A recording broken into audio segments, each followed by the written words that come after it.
Welcome back to the Lowe Down on the Floor. I'm Devin, your host, and today we got a really fun episode lined up. Before we dive in, don't forget to hit subscribe on Spotify, YouTube, or wherever you listen to podcasts. And if you're loving the show, leave us a review to help grow out our family. Formally, you know, family, floor. You got it. It's a pun. I'm doing it for you, Zach. You're not here.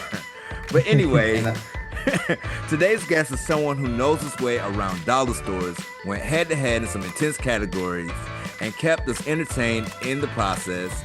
Please welcome David, whose expert category was fictional creatures. Gotta make sure I get it right. Fictional creatures. But his floor journey took him through the dollar store victory before ending at a theme party that should have had some fictional creatures there. Welcome to the show, David. Thank you. And we also have Alex from season 3, my cosplaying buddy, because he should know something about some theme parties as well. How's it going, Alex? I'm doing well. Filling in for Zach today. Happy to be here. Yes. And so, as always, let's start with some numbers and see if y'all find these as interesting as I found them. On episode number 2, as opposed to episode number 1, experts won only 37.5% of the time. So if you challenged, you probably won on episode 2. 17 was the highest amount of correct answers in dollar store. 3 categories were inherited. 2 states are now eliminated. The greatest margin of victory was 28 seconds, while the shortest was 9. And after all these duels, only 23% of the floor has actually dueled, which is pretty good for those trying to hide out that we've had that many duels and only 23% has gone. What y'all think about those numbers? Anything stick out to you guys? I think the length of the dollar store duel, and we'll definitely get to that more later. Even in the moment that stood out, that was just a slugfest, both of you going back and forth. I don't know how it felt to you, David. Yeah, actually, that's one number I did not know because, I'm in the heat of it, just kind of, it was my first duel and it was my first time going up. So I was just like, oh shit, oh shit, oh shit, oh shit, But that's cool to hear that that was the most correct answers. That was actually one of the categories, and I know the word study is in quotations here with how much study time you actually get, but that was one category I did not study for at all. And I based my decision once the randomizer got me to challenge her, um, on 2 things. One, because I had actually built a personal connection with some people on the floor, like you do, and her and I Hmm. had never talked. I didn't know who she was. I didn't know her at all. So I said, "Hey, I don't know you. I'm going this way." And I'd also been in a dollar store plenty of times. So I was like, I think this will be fairly easy. And from watching previous episodes, I've always found that I do better on like item duels Mm. rather than like face duels. Like if it's a face of someone famous or like famous couples, right? That one looked pretty Ooh, yeah, challenging. that one's tough. See it, say Yeah. it. Tough. See it, say Yeah. it. I'm super face blind, which I can admit now that I'm not on the show. So I was super glad that I managed to avoid any of the celebrity categories. So tough. And so this is going out to America. This is the Low Down on the Floor. So if you want to go far, you might want to talk to some people because friendship might save you. Or unless you're from Utah, it may hurt you dearly. Ooh. I'm sorry, Justin. I know you're out there. Y'all live 15 minutes away. That is crazy to me that you would do that. But David, I always am curious. How did you get into the show? Why did you decide to apply? I always love to hear that before story and why fictional creatures. Yeah. So the before story for at least just kind of becoming aware of the floor, when it came out in season 1, I've just always been a fan of game shows. And I didn't actually know that the floor started in another country. I think it started as like a Dutch show or an I Amsterdam think I think it's Dutch. Yeah. Dutch.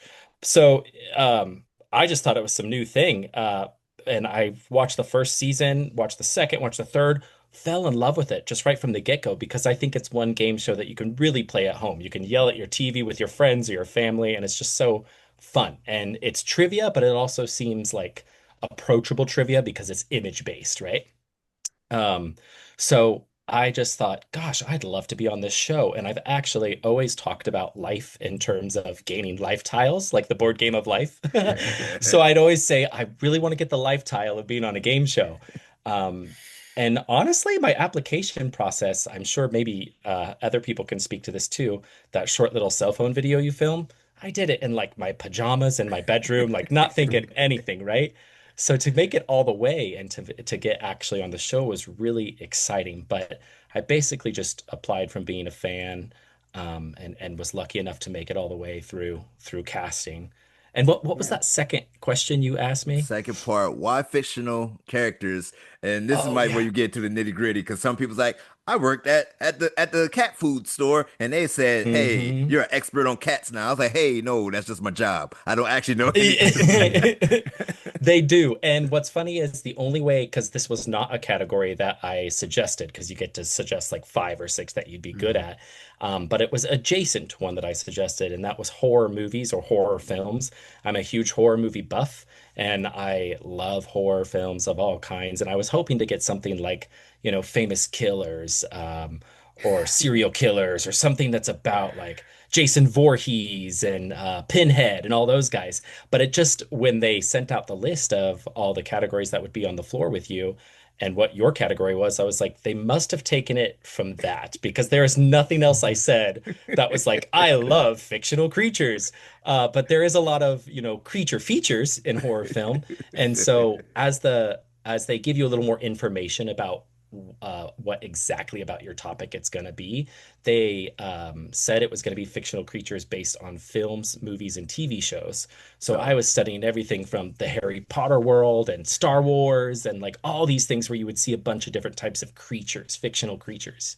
Yeah. that That's sounds going to really be a cool. crazy day when season five, season six, they drop the serial killers category. That's going to be a wild season.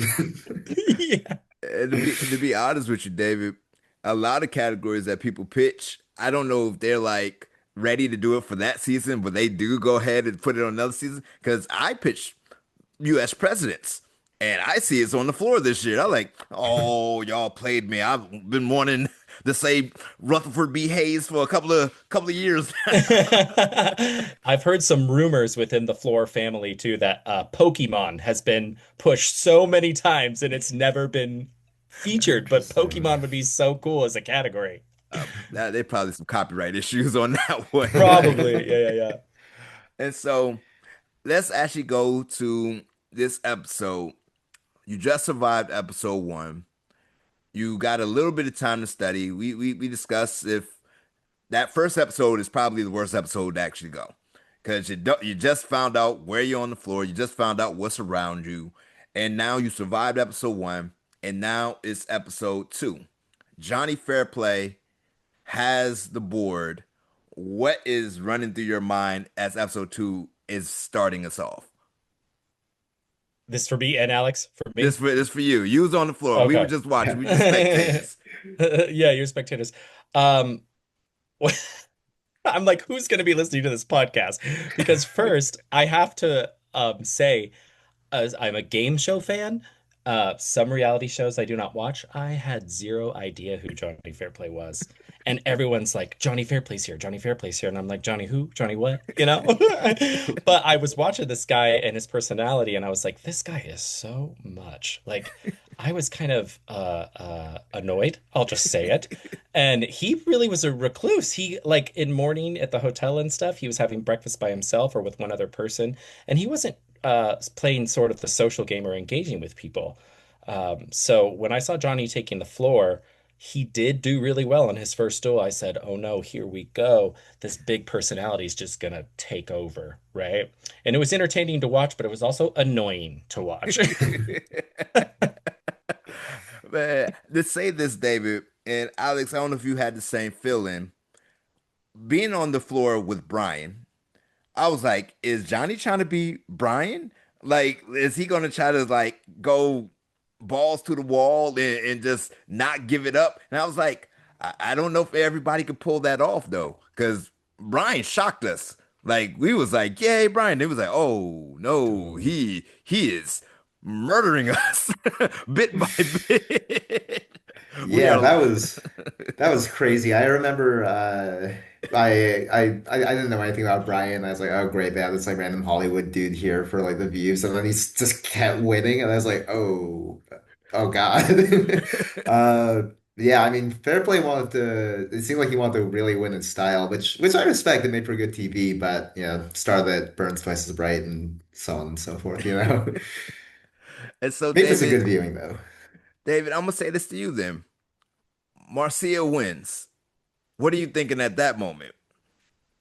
Okay, we were all very celebratory, not just me, but just so everyone was like, "Oh my God, he's gone." I feel so bad saying this out loud, but also he knew his role, right? He described himself as the survivor villain, Hmm. and I had heard his backstory after, right? And it was a season of Survivor that I just never watched, so that's why I didn't know. But we were all a little too celebratory. I even said that in our little group chat, right? Because we all have a big season 4 family Yeah. group chat, Flormally group chat. And I was like, man, we seemed really excited when Joni was gone. And Marcia or Marcia also just looked fierce up there, man. That outfit, that personality. Like I was rooting for Marcia from the get-go just because she looked so fabulous. Yeah. Yeah, she seems super cool. Yeah. Oh man. So let's just give us more of that inside scoop. Like, yeah, I believe that every season does have their little chat group chats that we kind of keep up with. And it is interesting when you watch it back and you're like, oh, we're selling and then someone might respond, y'all look too happy when I lost. I'm like, oh, oops, I didn't know they caught everything. Cause you forget that what cameras are gonna catch what at what time until you see it and like, oh, I didn't really think y'all was paying attention to me at that time. I So I think also there's a little bit of a risk sometimes playing a character early if not from a television perspective but more from an interpersonal perspective where I think if you're playing a big personality and then you go home early, the rest of the cast doesn't really get the chance to know you outside of like whatever bit you're choosing to do. And there are people who kind of like chose to be kind of like bigger personalities like early on, who I found out later, yeah, were very nice people. They were just kind of like doing it for TV. Other people who seemed chill, who maybe were less chill after I got to know them more later. So yeah, I me, don't know, I'm just like playing. more. Yeah, I hate Devin so much. I went on this podcast twice. So I want to fast forward. It gets to you. As we know, the words, the randomizer is going forth. What are you thinking when it finally lands on your spot? I was so excited actually. And I think you guys know from experience just the jet lag and the time change and the little bit of sleep you get before because you're like, holy crap, I'm gonna be on this game show tomorrow. Um, I was so loopy. It all felt like a dream, right? And so as soon as my little tile lit up, I was like stoked because I came to play. I came to duel. It's what I used to do on my couch all the time, watching the game, shout at it. And I was like, it's my time. I get to actually do this. So I wasn't nervous. I wasn't scared. I was totally pumped. I actually did a little dance. Some of it made the cut, some of it didn't. And then I had to like calm myself down and be like, yes, Rob, I'm here. You have to talk to me now. I can't just dance on my square. Um, so I was good, and I had already had my game plan. I already knew I was going to go for dollar store, so I knew my move. But they had just coached us before on the break, like, "Hey, make sure you talk about each square and why Hmm. you're going to make your move and da da da." So I made sure I did that, and yeah, I was stoked. Yeah, I was gonna ask about that because it seemed from the edit that you were like a little like that you wanted to do that you wanted to go on a bit of a run and that you wanted to do in some order theme parties and dollar store. But it sounds like in actuality, dollar store was for sure the first one you wanted. Correct. Yep. I always knew I Uh-huh. was going to go for a dollar store, and I thought um, I had kind of was looking at the path towards the largest space on the floor, and I played aggressive, which hurt me in the end, right? But and there's some backstage tea I can give you guys on that too. But I played aggressive, meaning I saw my path. It was dollar store, then it was going to be themed parties, and then one more duel, and I was going to be one spot away from the largest chunk, and I was going for that time boost. Yeah. So you was doing a oh yeah, because you still had your expert category. So it's better to do the Hmm. time boost instead of doing the category still. I'm trying to look at the path. Is that would that been Luke's territory or would that been Tim's I th territory I that you was going think it for? I think it was close to Luke's, but I would have been touching it, not actually in it yet. Okay. Yeah, yeah, Okay. yeah. Because And was the goal going to be to challenge for the bonus with the time boost, or were you going to go defensive after winning the time boost? I was gonna go defensive after winning the time boost. I was gonna pull an Makes sense. Angie. Yeah.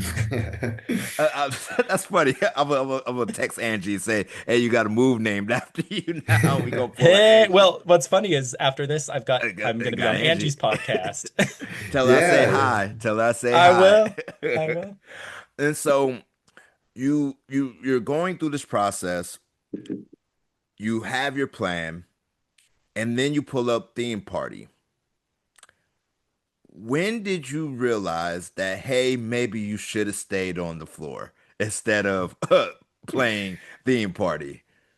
Listen, to this day, and hindsight's always 2020, I am so upset that I was protected by my original category. And I found out later that people were actually kind of intimidated by that. To me, I wasn't intimidated by my category because it's mine and I felt good about it, but I also didn't think it was one of the most intimidating categories on the floor, right? Like real estate seemed intimidating, but then that one, when they actually did it, was like, oh, okay, that wasn't quite what I thought it would be. But I guess people around me were scared of fictional creatures, and I just wish I had gone back because it was so early in the game to protect my territory. But this is where that thing comes in about the backstage tea and the I love the lean forward and the Say loopiness. more. I was so jazzed when I got selected, and then I was so jazzed about how my first duel went. I was like, I'm amazing. I can do this. Um, and so what the tea was, there was a 10-minute break actually before we started going on. And in that 10-minute break between my first and my second duel, Rob had the whole time. He always, and I think the show kind of pushes that, right? Like if you go back to the floor, you're like lightly chastised by Rob and all of the producers. And so she was like, look, I really think you can do theme parties because I was an events coordinator at the time. It's not my job anymore, but that was the time. And I was like, yeah, I think you're right. And she started slipping this stuff about Caitlin's also pregnant and, pregnant people. Women, she's just not going to be thinking straight. And she fed me all this stuff. And looking back on that conversation, I was like, her and Rob both. If you watch the clip, it made it on TV. Rob was also like, remember what happened when people went back to the floor? And so I'm like, I did come to play. Like, I did so good on my first duel. Theme party sounds pretty easy. Caitlin's pregnant. I'm just gonna do it. And then I had 10 minutes to think about it, which I wish I didn't have. If Mm. I didn't have that 10-minute break, I wouldn't have time to sit there and argue with myself and listen to everyone's feedback. And I was influenced, man. I was influenced on no sleep and on an hour time zone I've never been in before. Just for your defense, I do say this. Getting 17 answers in a row, winning, beating someone in their expert category, I too would have been like, you know what? I've been to a party or two. I know I know a thing about themes. Like next to every dollar store I've ever been to, there's a Party City. RIP Party City. A Party City right there. So I could kind of see the logic of that going on. But I do say this. You have given me my favorite clue to date. A new dude party is the greatest party Hey. Oh, that you amazing. can. If you can't be right, you got to be funny, and that's the best iteration of that I've ever seen. I love your hat, dude party away. That I did. Yeah, I brought it. I'm the captain of the sailor party. So I just had my birthday when I got back from the floor, and I decided to theme my birthday party, and I themed it sailor party so that I could actually understand what a sailor party was. Oh, that's what did you just Oh, have to tell your press like you'll get it later, like don't worry about the theme. oh my goodness. It's some things that will kind of play in your brain forever. Mine is a tote bag. Anytime I see a tote bag, I my stomach churns because I called it a beach bag, and I end up I remember. and I end up losing because of that, and that still hurts right here. I could have been Eric just to lose Hmm. after 7 battles as well. But anyway, we watching back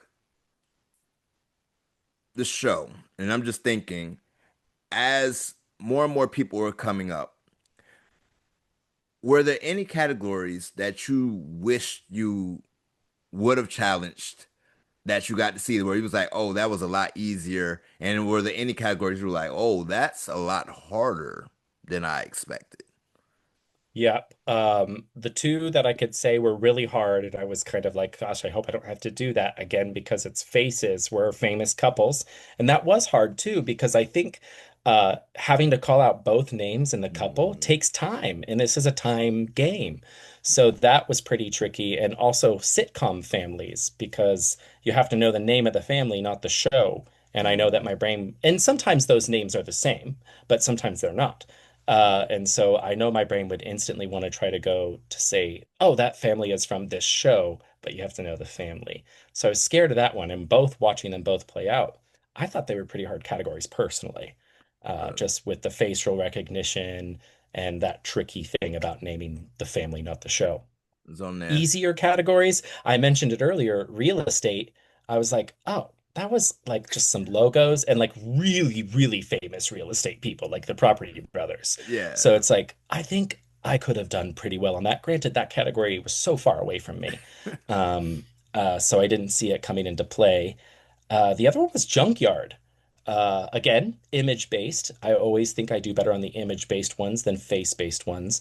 And a lot of those images were really simple and straightforward, I think. And the easiest one was food holidays. I thought food holidays was going to be so hard, but all you had to do was name the frickin' food you saw. All right, I got a question for you about food holidays. Yeah. Sometimes it was holiday food, and then another time it was food holidays. What's up with that? But if it violates some kind of agreement, don't say anything. Well, and I can't remember correctly because again, I was only there for the first two episodes, but weren't both categories on our floor? Food holidays and holiday food. I It's think both were it's there. the same category, and it switched between one episode and the next, and it was like it's very subtle. But you was like, okay, holiday food, food holiday. Wait a minute, those aren't quite the same. Hot dog day? Like I really thought it was gonna be like you gotta name. I don't know. I don't know what I thought it was gonna be, but that was just food. Yeah, because those are two different categories too, Correct. depending Yeah. on yeah. That's weird. Because I I think totally agree with you, David, that like I was like, oh, is it going to be like a picture of latkes and it'd be like Hanukkah, and it's like, oh no, it's just like what food is this? And there's a random number associated with it that no one cares about. Hmm. and I actually know because I teach school. And we sometimes like this day is National Donut Day, and I'm like, it would have been a lot harder if they showed different Like, holiday foods and like you said, a latke, a green bean casserole. Like if you had the actual name, like, is that a pumpkin pie or is that a sweet potato pie? I'm not sure, but you got to name both. It's gonna slow you down. I thought that's what it would have been, and I would have. I don't know. I don't go to everybody's holiday. I don't know what this would have been a lot yeah. harder for me. So I have to ask this. Did you contact your fellow Idaho, or are you even in Idaho still right now? I am. Did you contact all the formerly that's in Idaho, and did y'all have a watch party together? We didn't have a watch party together, but we had our own separate watch parties with our families. And the guy from Idaho was actually friends with my boss with the job that I had at the time. Oh, So we didn't personally know each other, but Boise, it's a fairly small city compared to other cities in the nation. So it's quite possible you have 1 to 2 degrees of separation between something like that. So I had no idea who Ty was until I got there in Ireland. But had to find him as soon as I was there. I said, "Where's my other Boise guy? Where's my other Idaho guy?" And we started getting to talking, and I told him what I did for work and who I worked for, and he said, "Oh my gosh, I know her." So we actually connected that way, and we have since become, Facebook friends on socials and message back and forth. The local news channel did a spot, so we saw each other again there to film our spot together on being on the floor, and we've definitely stayed in touch. But we've not combined viewing parties. Oh, We didn't do it. I'm just happy that Idahoans, is that what you call someone from Idaho? Yeah. Uh, I just want to say it right. That y'all have more civility than the Utes. Because y'all both played the same episode, and it could have been Idaho versus But Idaho, but nope, nope, nope, nope. And no. I'm glad to see it. And I actually we have some floor formerly from season 3 that's in Idaho, and you should look up Benedetta if you haven't. She did Okay. yoga in season 3, and Oh, her daughter was also on the floor with her that year. So oh, Yeah, I Brianna. remember them. I didn't know they were from Idaho. That's yeah, so cool. I think the daughter's in California now, but the mom's still in Idaho. So shout out to all the people in Idaho. This is really cool. Yeah. It's really cool. We have people in all 50 states. And now is a reason to go visit all 50 states. So if you're Yeah, ever and in I guess Tennessee, yeah. like with our season, it was very obvious about which state we're from, where in the other seasons we wouldn't know what state you guys were from because they didn't like promote that necessarily. No, no, they didn't It's just care. your name and your job. But Yeah. Yeah, they didn't care. Even though it was like interesting that it was like, hey, what's your home state and where you from? I think they was playing around with it with some people, but not so much. I'm going to ask, and this is for both of you. I'm going to say, are you going to stay or are you going to play? I'm going to list out some categories and you simply say, are you going to stay or play? Fried foods. Ooh, play for sure. play. David? Yeah. Oh, Yeah, I always wanted the food categories when I was yeah, I got to stand around for 10 episodes and watch basically every food category except for the tie break, drop off the board. Uh I think everyone kind of likes them though, which is probably why they drop off fast. I don't know about you, David. Yeah, I'm playing that one too.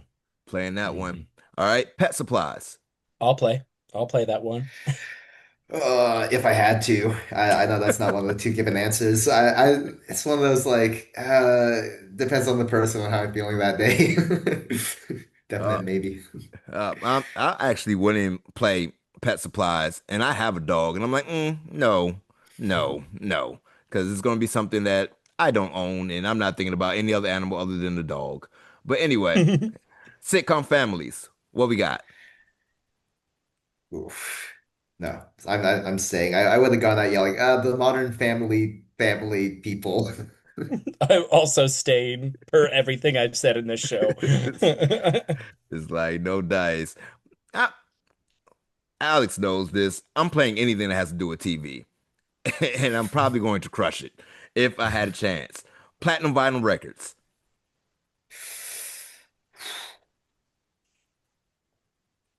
I think I'm playing. I think I'm playing, but it might be one of those like, oh wow, yeah, that guy lost, but he did kind of well, like situations. And I'm staying on that one because there's too many ways it could go. They chose the like fill in the blank, but it could be like an album cover, and I don't clock those. I haven't been like, oh, that's that album cover or that's album cover, you Might know. be on there. All right. Yeah, to this day, Laura season 3 is still furious about the way Song of the Year played out because she had studied basically every other like way that the category could have been shaped, but then fill in the blank was just like not what she was ready for. So I think that's pretty savvy, David. It's fair because I've discovered that I'm not a fast reader, and that's not the way I wanted to discover that I'm not a fast reader. It's like, hey, you already got the answer. Wait a second, I'm still looking at what's going in. But yeah, give me a picture any day. I'm good to go. All right, junkyards. Play. I'm Ooh. playing that one because it's item based. What do you Yeah, got? David, I think we're wired kind of the same way because I'm playing as well. It's one of those like I like things like junkyard, things like dollar store. I kind of call those categories like knife fight categories where like both people probably know most of them, and it's just like who's faster, and you just kind of slug it out. Um, I'm buying fast, so I kind of tend towards those. I'm actually gonna take that a knife fight category. I've been just calling it really easy and giving it a CDI and all that. I've been trying to break down how to give it. And if you don't know, CDI is my category difficulty index. It's not Oh, scientific, but this is my theory. If both people are able to answer a bunch of the things correctly about it, then it's probably a high CDI, which means it's probably easier to get, which that's good for the speed people. I'm not a speed person, David. I'm not a speed person at all. I am a knowledge-based person that has to find a niche in order to crush my opponents. And here's the one, knowing what you know, theme parties. mhm. Would you do it again? Gosh. I'm gonna have to say stay because it got me off the floor. And there was some parties that existed where I'm like, how is that? I think on one of them it was banana party, and you can hear the question mark in my voice. I'm like, is that really a thing? Banana party? And then it was yes, and I was like, oh, okay, cool. That's it. You know? I feel you. I was like, you're making stuff up. That's not a thing. It's not a thing, Rob. It's not a thing. How about you, No. Alex? I'm staying as well. I had some concerns about how diffuse that category was going to be. I think anytime you have a category where you can name maybe like the first three to four things, and then after that you're like, and then I don't know what they would ask.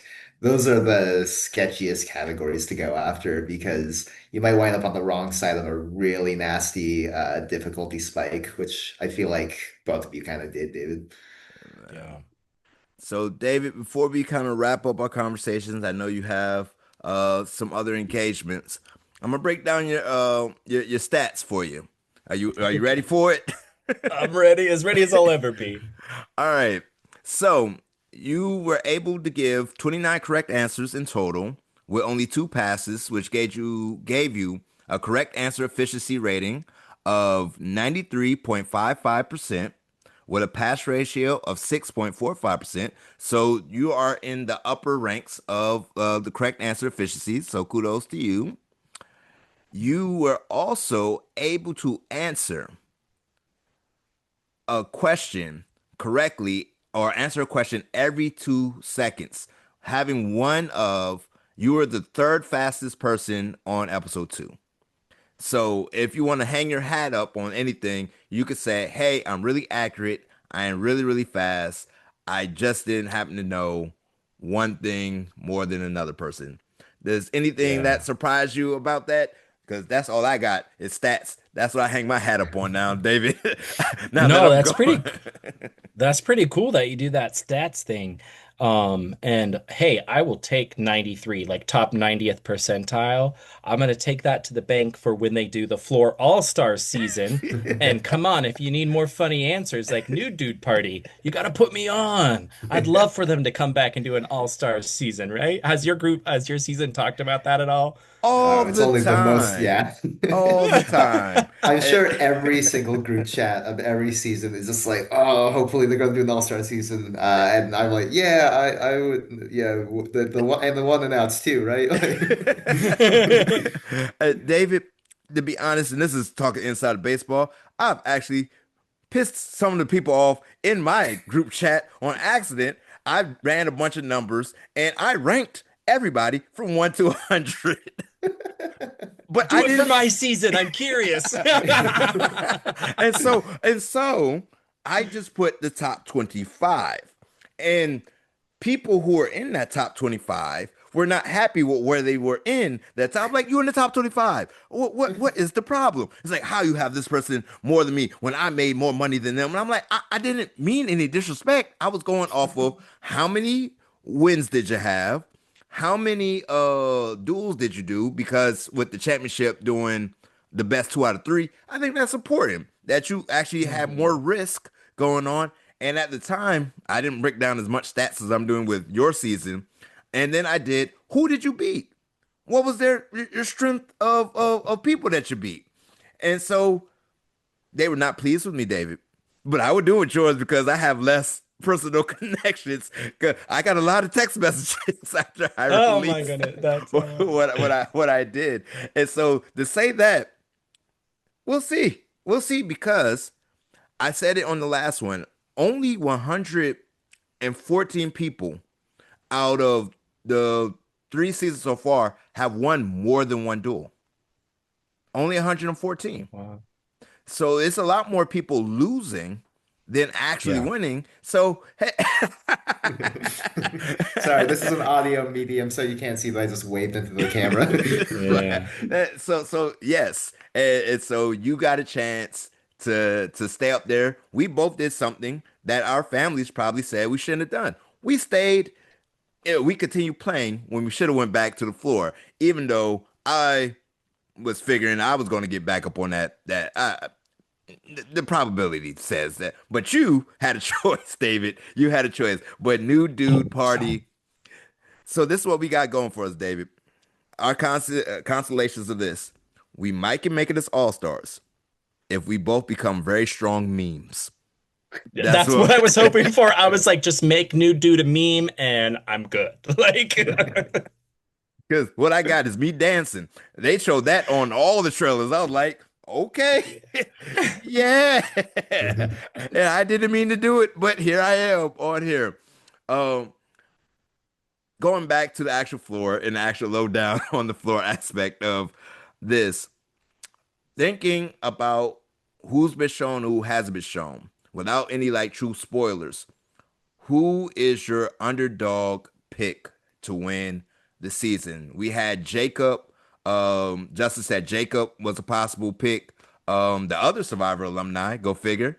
Shout out to Ghost Island, a season I did watch. Who do you think is the underdog to win this season? gosh, Jacob is a good answer because I'm basing it basically off of intensity, like how intense people were when we were in the holding room, or just how people talked about the floor or their categories. And the other, I feel terrible because I'm forgetting his name right now, but he has arcade games. And you can tell just from talking with him that he's a very methodical and analytical and quick thinking, witty person. And so I am really curious to see how he does because, once you're kicked off the show, you're carted to a room to do your exit interview and you're like, but what are my friends doing? What's happening? And then you have to wait months before you can see what actually happens. Yes. And I'm excited for the rest of this season because I told my group chat the other day, I was like, I'm now in the fuck happened territory after I was gone, and I'm excited to see how it plays out. I want to say it might be Ansh, Ansh. Ansh might be his name, but I would watch for him as well. He's towards the bottom of the floor. Category is arcade games. He might be a fierce player. I'm excited. You talked it up. This is what I like about it. I get the people to root for that I wasn't even know I was supposed to root for yet. And then because it is the battle of the states, who do you think is going to be the last state standing? Considering how the floor works, I think it could literally be anybody's game, because it's based on what categories are by you and how those categories switch based on who wins a duel, who inherits their original category, or who gets a new one. And also episode breaks, right? Like, did they have another extra night to study or did they not? Yeah. And so I'm just like, I don't know. I would hope it would be Georgia, but they're already gone because I Oh, spent 5 years in Georgia. So aside from Idaho, I would think Georgia, but I think it's probably going to be some unknown Midwest state. We always skip over the Midwest. It's going to be something in the Midwest. That's my call. So time to get us back for overlooking them all this time. Yeah. so Iowa. We're going with Iowa. Iowa, something with cornfields, all those corn-fed people, they're going to do good. Gonna hold it down in the middle of the country. Well, I want to say thank you, David. Thank you, Alex. Thanks so much for hanging out today and talking inside your floor journey. You gave us some of the most entertaining, once again, meme game That's our best bet. Getting into the meme. The most entertaining early runs of the season. And I'm extremely happy, and I know Zach, in his absence, is extremely happy for you joining the podcast. And so to all our listeners, don't forget to subscribe, share, and leave a review to help us keep building up this formally. We'll be back next week with another contestant story from the floor. Until then, this is Devin signing off from the Lowe Down on the floor. And if you're a contestant who wants to be on the floor, you can contact us at the lowdownonthefloor@gmail.com. Low as in Lowe.